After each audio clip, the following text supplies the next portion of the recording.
ตามส่วนกว้างส่วนมือนะเราเลยนะโนมือนี่แหละของปุ๊กของพังอันของพ่อแม่ปลาส้นน่ะถือกันนะบริษัทนี่นะมันมาจกทำลายให้ประชากรพวกเฮานี่พวกเฮามันที่ว่ามันบ่ได้ดินผลิตเดี๋ยวนี้นี่นะนี่คือมันในจำนวนปลาส้นประชากรเฮาได้ปลูกแล้วเนาะนี่ก็เบื้องนี่แหละเดี๋ยวนี้มันให้ทางสภาหันถ้าว่าพวกเฮาว่านั้นก็ผิดพลาดทางสภาก็สมาอภัยเนาะถ้าว่าบ่ผิดพลาดให้ทางสภาหันมาช่วยแก้ไขให้พวกเฮาเด้อว่านั้นแหละของปลูกของพังของประชาชนนี่ก็คือมันและจำนวนของปลูกนี่นี่เขาปลูกพังมาใส่นี่เขาเอารถยกมาจกให้พวกเฮาหมดทีนี้ให้ทางสภาหรือทางรัฐบาลมาช่วยแก้ไขให้พวกเฮาได้ทีนี้พวกเฮาบ่มีทิศทางออกแล้วลูกหลานนี่น่ะ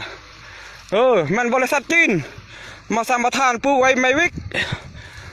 นี่คือมันอยู่นี่แหละมันเลยของพ่อแม่ประชาชนนี่มันจะเฮ็ดได้สภาพวกเฮาก็แม่นลูกล้านของสภานั่นแหละมันลูกล้านของรัฐบาลนั่นแหละแม่นเป็นแนวนี้นี่พวกเฮาก็บ่ฮู้แนวอยู่พวกเฮาก็บ่ฮู้แนวกินจะเฮ็ดแนวเด้อนั่นนี่น่ะปลาส้นเฮาเนาะมีแต่ว่าปลูกฟังก็เลี้ยงสัตว์เลี้ยงครอบครัวว่าซั่นซะบัดนี้บริษัทมาเฮ็ดนำพวกเฮาแนวนี้แม่นพวกเฮาแม่นถือว่าซ้ำว่ามาตายก็แม่นว่าแนวนี้น่ะมีนั้นและอันเฮาล้มนี่น่ะทางสภาหรือการจะตั้งทุกๆคณะการนั่นน่ะขอให้สภามาช่วยแก้ไขให้พวกเฮาแด่แนวอื่นก็บ่มีหยังเนี่ยเขาจกดินหมดนี่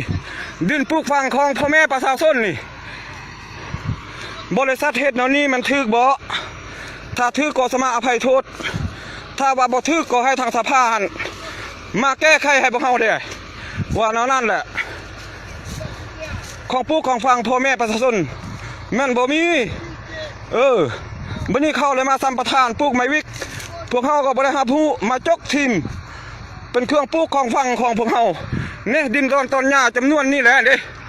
หมดวงกัลยาณนี่เด้อให้สภาค้นคว้าให้พวกเฮาเด้เฮาก็เป็นลูกเป็นหลานของสภาเฮาก็เป็นประชากรของสภาคันปะเฮ็ดแนวนี้มันบ่ได้มาช่วยพวกเฮาเด้ลูกหลานบ้านเมืองนี่นะอยู่บ้านนากุลผู้ปากนี่เพชรสฆาตว่านั้นแหละ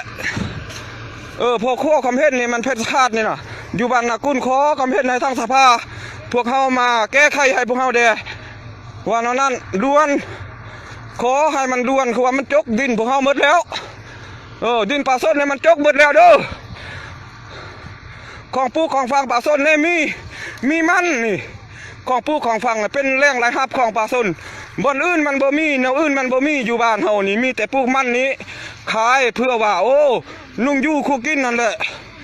ให้ลูกให้หลานไปของห้อคงเฮียนมีแต่มันในอย่างเดียวบัดนี้เขาประจกทีมไปเข้าหมดมีแต่นั้นแหละนี่รถจกอยู่นี่แหละรถจกนะ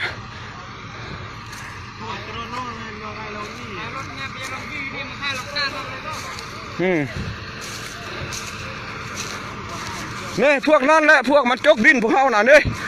จุนั่นเด้นี่สภากวดเบิ้งเด้สภาเด้อจุนี่ละนี่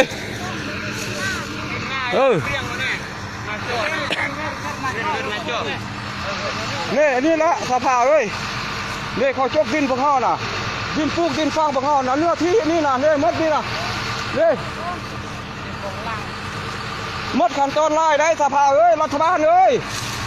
รัฐบาลเฮ็ดอันให้พ่อแม่ประชาชนช่วยเด้อว่านั้นละตายแล้วนี่นะรัฐบาลเอ้ยลูกหลานบ้านเมืองบ่มีบ่อยู่บ่กินเด้อรัฐบาลเอ้ย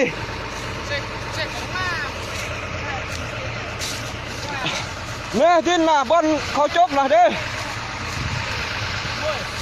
เนี่ยนายบ้านนั่นผู้นั้นเด้อเนี่ย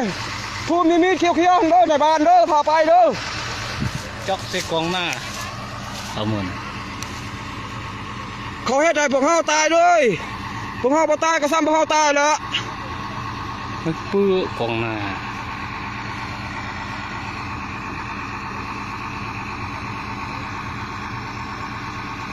คุณสับดีมากของหน้าเดลงที่ไทยเนี่ยรถจกเดี๋ยวนะมือเดลงคนนี้รถจกอยู่นี่ล่ะรถจกน่ะเนี่ยดินปลาส้นน่ะบอนพิลึกปลาส้นน่ะ นี่อันนี้แหละประชากรที่คัดค้านนะ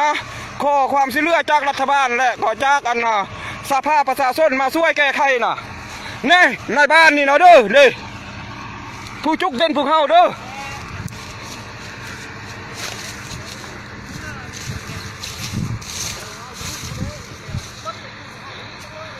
นี่ดินโดนตอนหญ้าประชาชนน่ะโอ้ยสภาพเอ้ยตายแล้วพ่อแม่ประชาชนนี่น่ะเฮ็ดแล้วนี่มันตายแล้วนี่นี่มันนี่มันของประชาชนปลูกนี่นี่ดินประชาชนนี่นะบริษัทบ่ฮู้จักความพวกเฮาบ่ฮู้จักน้อยเป็นยังเขาเอารถมาดุดให้พวกเฮาเฮ็ดแนวนี้ขอทางสภาเฮ็ดแนวได้ก็ขอทางสภาหั่นมาช่วยพวกเฮาเด้อสภาเอ้ยเดี๋ยวนี้พวกเฮามันตายหรือแห้งก็แม่นพวกเฮาจะขอให้บริษัทหันกลับก่อนยังบ่ทันให้เฮ็ดก่อนถ้าว่าทางสภามาแก้ไขเป็นเอาได้จริงจิปอยเดี๋ยวนี้น่ะนี่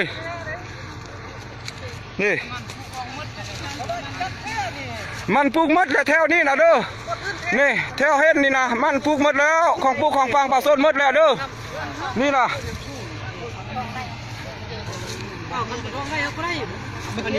นี่ในบ้านครูมาเนี่ยนะมาเข้าคุ้มนี่ในบ้านของเรา ในบ้านพาไปนี่เด้อบอกว่าแนวอื่นมันในบ้านแต่งตั้งจากในบ้านมาแล้วผู้นี้น่ะนี่พุ่นนี่เห็นบ่ขอสภามาช่วยเด้อรัฐบาลมาช่วยพวกเฮาเด้อพวกเฮาจะตายแล้วจกดินต้นพวกเฮาหมดถ้าว่าแก้บ่ได้แหละจะฆ่าพวกเฮาก็มันพวกเฮายอมให้มันฆ่าเลยว่านั้นพวกเฮาบ่มีดินเฮ็ดอยู่เฮ็ดกินถ้าฆ่าพวกเฮาเอ็นดีเอกภาพฆ่าพวกเฮานี่เลยประชาชนนี่แหละบ่แม่นฆ่ารัฐฆ่าลวงอันยังฆ่าประชาชนในทีมเลยว่านั้นแหละ